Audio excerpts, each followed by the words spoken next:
You will hear a number of different recordings, and you will have to answer questions on what you hear. There will be time for you to read the instructions and questions, and you will have a chance to check your work. All the recordings will be played once only. The test is in 4 sections. At the end of the test, you will be given 10 minutes to transfer your answers to an answer sheet. Now turn to Section 1. Section 1. You will hear a conversation between a printing company employee and a customer. First, you have some time to look at questions 1 to 5.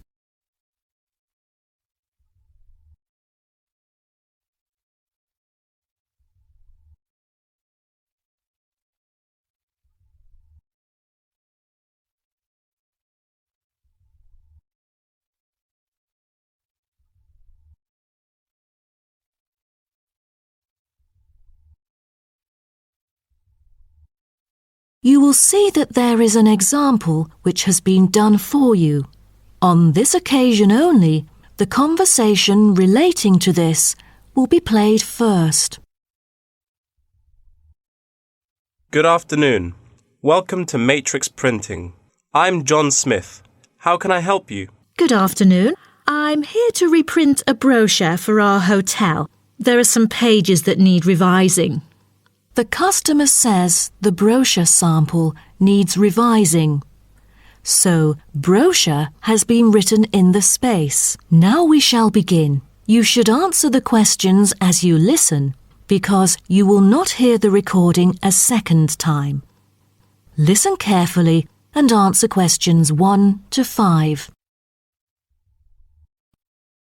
Good afternoon. Welcome to Matrix Printing. I'm John Smith. How can I help you? Good afternoon. I'm here to reprint a brochure for our hotel. There are some pages that need revising. Sure. How may I address you?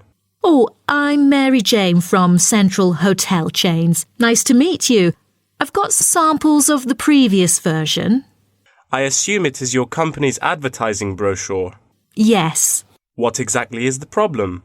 Well, it was printed the year before, so some of the information is already out of date. There are also a couple of problems with the layout. Firstly, the letters of the address on the front page are far too small. It's hard to see when glancing at the cover. How big do you need it to be? Increase the letters by 3 font sizes. Just a minute. Let me take notes of your requirements. Okay, what else needs changing? The information regarding the pool should be deleted because it is currently under renovation and is not available. So, all of the relevant descriptions on page 2 should be removed? What do we replace it with? We can't just leave the whole page blank. Just fill it in with the introduction of our newly opened gym. I've included all the relevant information here in this flash drive. Let me check. I see. No problem then. What is also bothering us is that the description under the top photos on page 4 is incorrect. The word lounge needs to be replaced with reception. Fully noted. Is that all? No, there is more. Turn to page 5. We feel that showing merely the picture of our exterior and interior decoration does not fully represent the appeal of our hotel. On second thought, we've decided to use a picture with the view of the hotel. Do you have the original copy of the picture? Yes, it is also enclosed in the flash drive. Okay, we'll re-edit the whole layout of the photos. Great. Before you hear the rest of the conversation, you have some time to look at questions 6 to 10.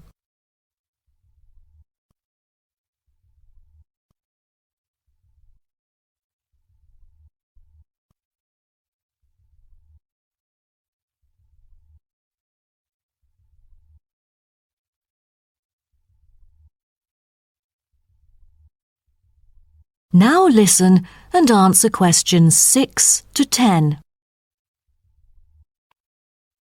Let's turn to the next page. Yes. What's wrong with that? It seems perfectly fine to me. At first sight, it seems fine, but according to the feedback of the customers, the prices do not stand out. So, we want to change the print from black to red to make it pop out. Okay, I've made notes of all of your requests. Is there anything else? I appreciate it. Just one final request. Could you translate the whole brochure into Spanish? We have customers worldwide, you know, especially those from Latin countries. No problem. What about other languages, like Japanese, Chinese, or German? These are our most popular target languages. I have to ask the manager about the Chinese version. There's been a surging number of Chinese clients during recent years. However, we don't need German or Japanese translations, as we currently don't have many customers from those two countries. Sure. Just keep me updated. So, roughly, when can we get the revised print? We need it before the end of July. It's late June now. Roughly, it'll take 3 weeks to re-edit. So it will definitely be ready before the deadline. Great. To where shall we send the samples? The address is number 9 Green Drive, Clifton, NY 21300. How do you spell Clifton? CLIFFTON, Clifton.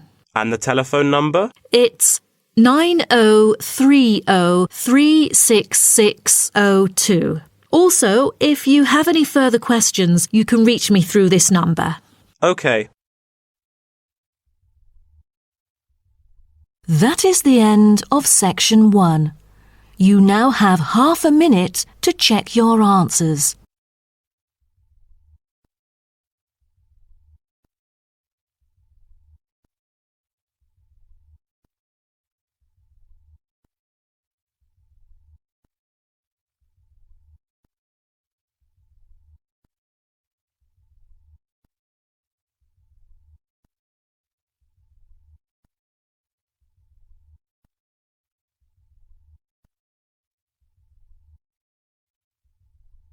Now turn to Section 2. Section 2.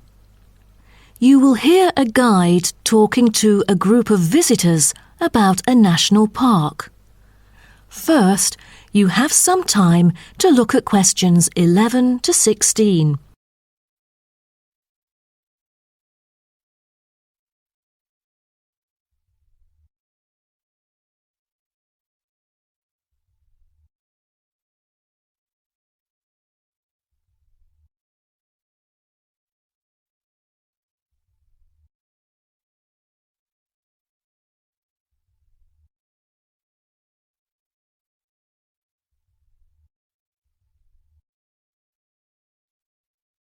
Now listen carefully and answer questions 11 to 16.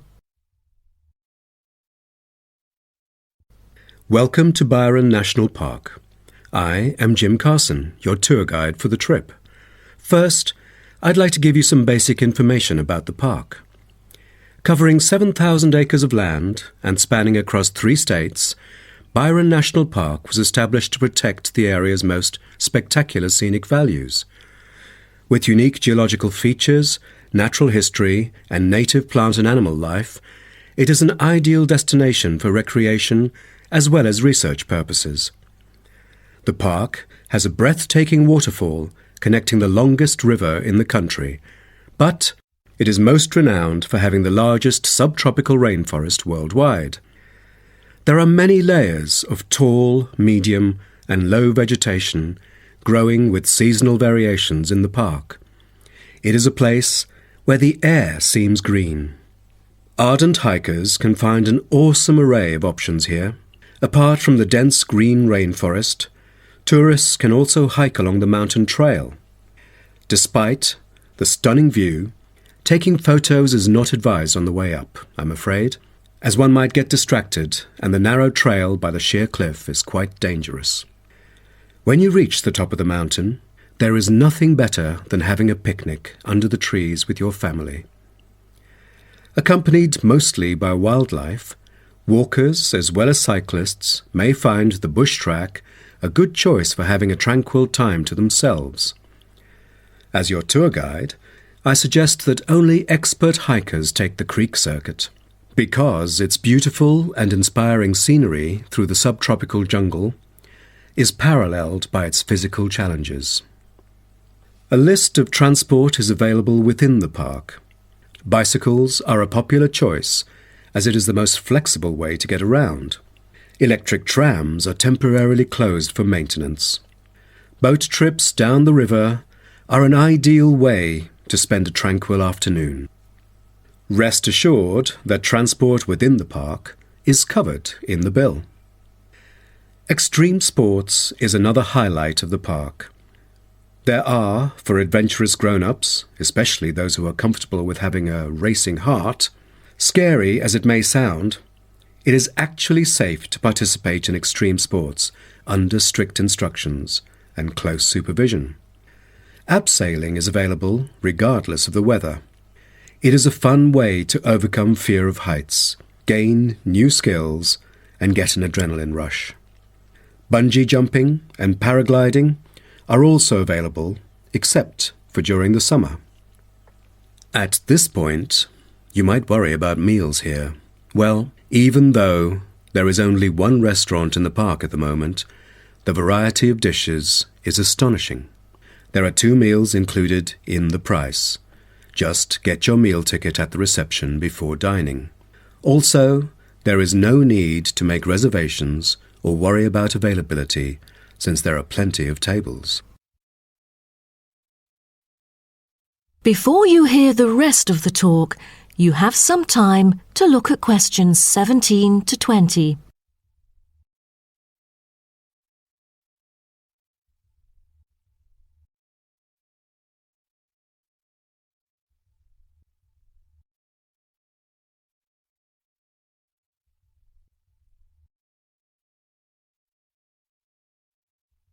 Now listen and answer questions 17 to 20.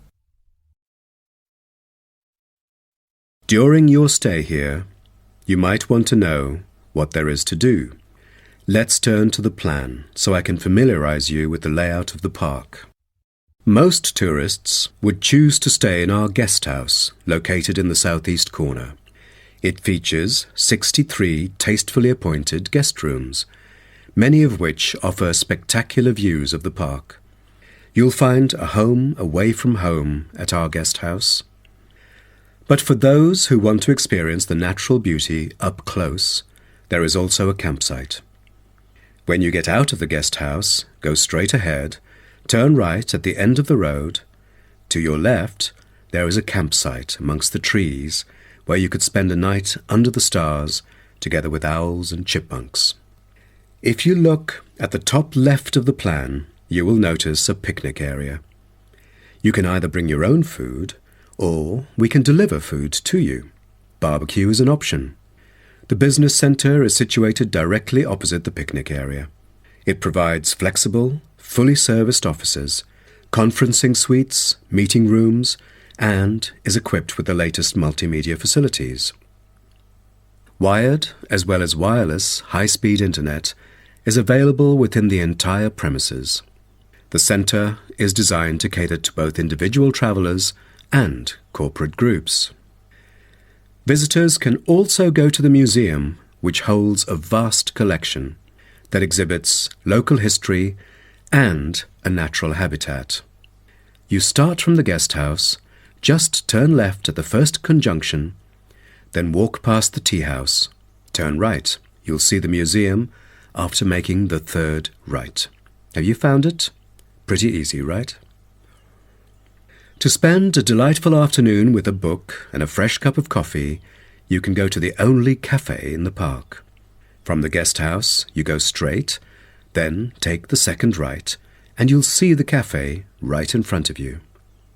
You might want to check out our all-season tennis court, which offers instruction for all ages and skill levels. It is located right opposite the cafe. That is the end of section 2. You now have half a minute to check your answers.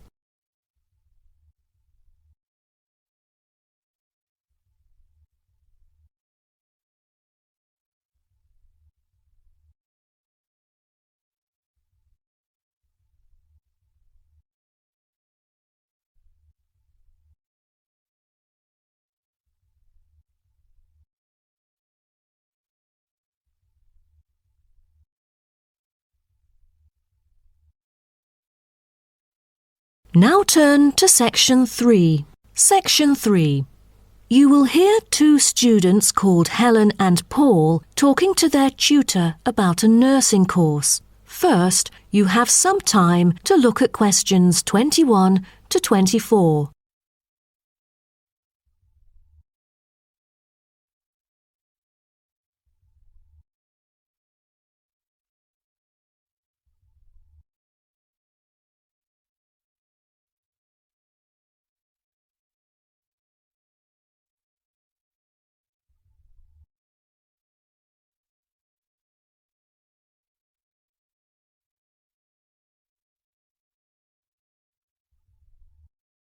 Now, listen carefully and answer questions 21 to 24. Helen and Paul, congratulations to you both for doing so well the past semester. You two have exhibited an impeccable performance during your first year in the nursing program. I'd like to get some feedback from the two of you to better improve the program and to provide guidance for our prospective students. I'd like to start with you, Helen. So, first of all, which aspect of the program impressed you? Well, to be honest, when I was enrolled into the course, I was expecting a group of classmates my age. But as I stepped into the classroom for the first time, I was surprised by the diversity. Most were in their 20s, but there were also those in their 30s or even 40s. As it turns out, the intergenerational communication has sparked intense debate and new thinking, and I think that's something special about the programme that I appreciate very much. What about you, Paul? What do you think of the programme? For me, the group project we carried out last semester is another key feature of the program. The whole class was divided into 8 different groups, working on 8 prospective cases. Team-building sessions were conducted in a collaborative way most of the time. Comprised of 5 members, our group studied acute pancreatitis. During the process, we broke the task into different parts and assigned them to each member. We were then able to tackle the complex problem by pooling our knowledge and skills. More importantly, stronger links were established between the group members. Because of the project, we've all become good friends. That's true. According to graduates, group projects prepare them for the work world in which teamwork and collaboration are increasingly the norm. So tell me, Paul, what else do you like about the program? I want to be a registered nurse working in a public hospital after graduation. So the internship provided is a valuable opportunity for clinical practice in a supportive learning atmosphere. However, I was amazed by the amount of written assignments, since I thought the course should have focused more on practice-oriented learning. Well, I have to disagree with you, Paul. The essays demonstrate your understanding of the course. For me, writing essays is a process that involves critical thinking, which challenges me to develop my points more thoroughly. I thus managed to gain a diversity of perspectives. The program is designed to deliver basic and advanced theoretical knowledge of core concepts, including healthcare systems concepts, together with practicum or clinical practice experience to bridge the classroom content to the practice setting. So, I'm afraid written work is unavoidable. Also this year, we've added a module of law. How do you feel about that? At first, we felt that learning law is kind of redundant and too time-consuming. After a few sessions, we realised that it is necessary in dealing with future medical disputes. Before you hear the rest of the talk, you have some time to look at questions 25 to 30.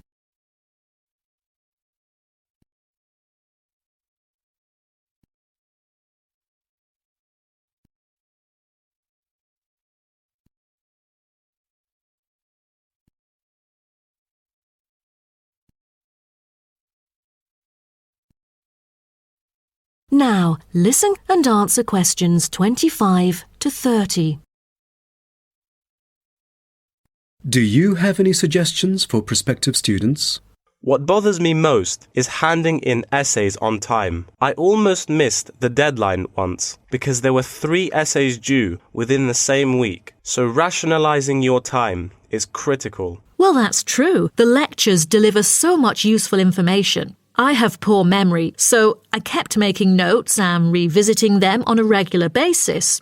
To my surprise, at the end of the semester, I have learnt the key concepts by heart. How was the research? I heard that it was quite challenging. How did you manage to overcome the difficulties? That's true. The majority of us had no clue how to carry out the research at first. Fortunately, when I was digging up reference materials at the library, I sought help from the librarian. She taught me about finding the appropriate resources and choosing the proper research methods. Have you checked out the online forum? Yes, it has become a habit for me to visit the forum regularly. In a sense, it extends classroom learning. It is where the students post academic problems that they come across and get support from the faculty members. Some of my classmates didn't do so well during the placement tests. I feel that background reading is necessary.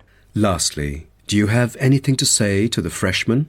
I was really ambitious at first, trying to get straight A's on my transcript. I made tons of notes and worked hard even on the optional assignments to get extra credit. I stressed myself out before having an emotional breakdown.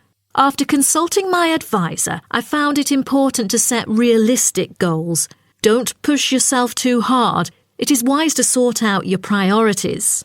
Thank you for coming here today and providing valuable feedback on the programme. Have a great summer break. That is the end of section 3. You now have half a minute to check your answers.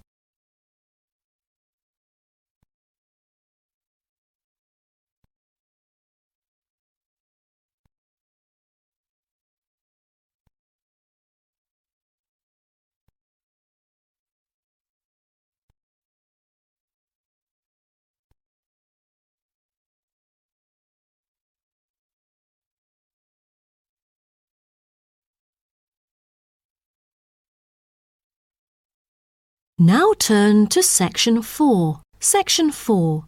You will hear part of a lecture about African penguins. First, you have some time to look at questions 31 to 40.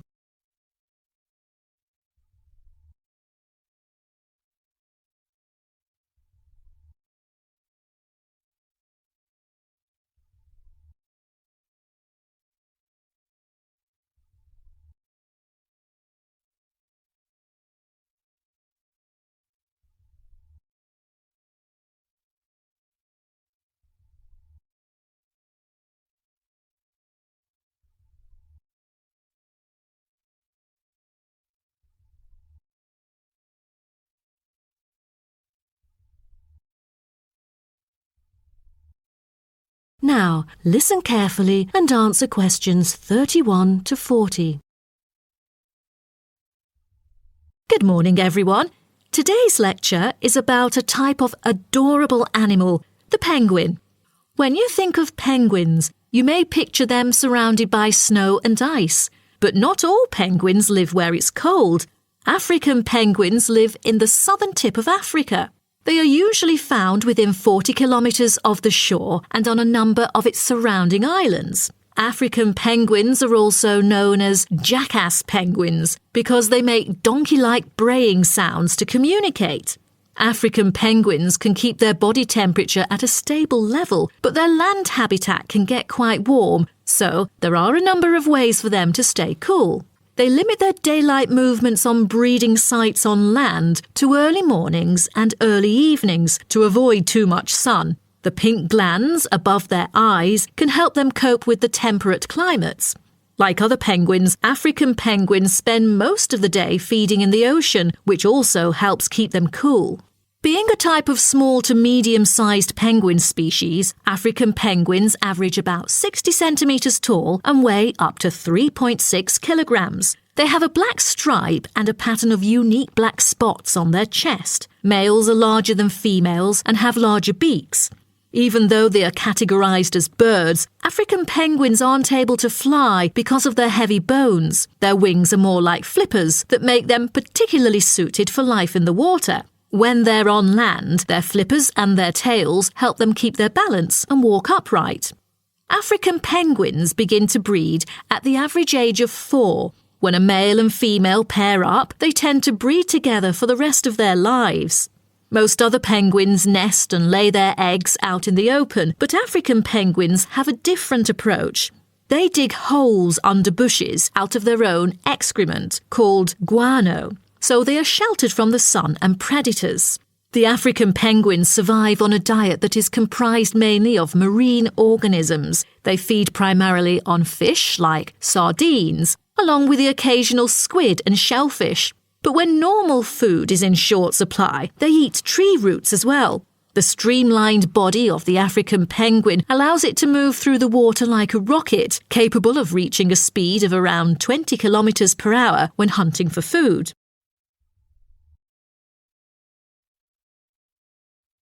The African penguin's smaller size means that it has many predators both in the water and also on dry land. Their natural predators at sea include seals and sharks. The biggest threat to them on land is not just towards the adult penguins. The penguin chicks are sometimes taken by seagulls into the air and dropped from above. The seagulls could thus feed on them. At risk from predators, young penguins are protected for about 40 days after hatching by both parents. They will leave the colony when they are between 3 to 5 months old and will return a few years later. The entire surface of their body is densely covered with feathers, which fall off during the winter. This process is called molting and takes about 3 weeks to complete. During that time, they are unable to forage. Therefore, prior to this, African penguins spend about 5 weeks laying down fat deposits. They generally live between 10 to 15 years. However, many do not reach their full lifespan.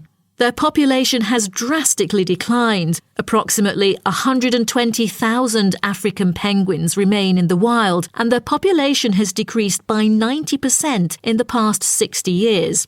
They are considered to be vulnerable and have been listed as being endangered. 2 major factors have contributed to their decline. They are struggling for nesting space due to human disruption and competing for food due to overfishing and pollution.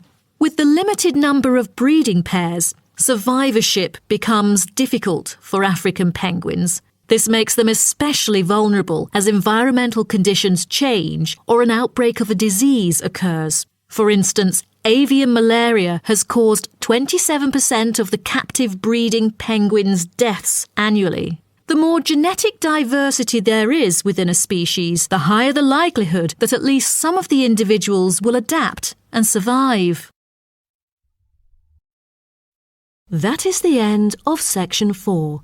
You now have half a minute to check your answers.